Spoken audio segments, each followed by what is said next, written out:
Кездесуде Мұса мен Жансая жаға жыртысты.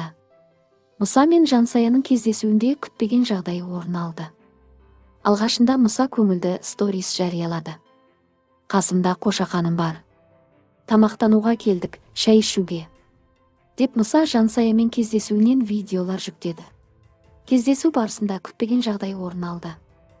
Яғни Жансая Мұсаны менсінбей қалды. Мен жыным шығып отыр да енді. Мұса, менің жыным шығып отыр да енді. Менің телефонымды менсінген жоқ. Бізде таныстық тоқтайды, но мен жаңа телефон алам деді.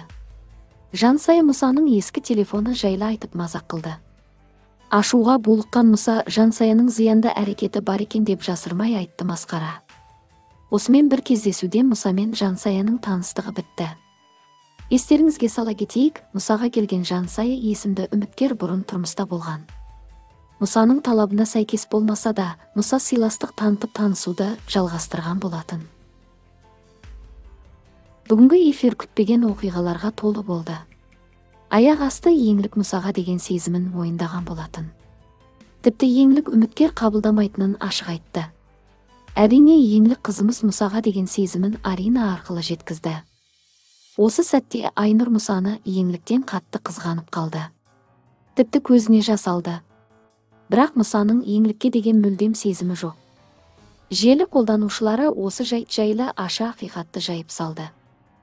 Арина, сенде ұнатасың ғой Мұсаны, бірақ ол қарамайды саған.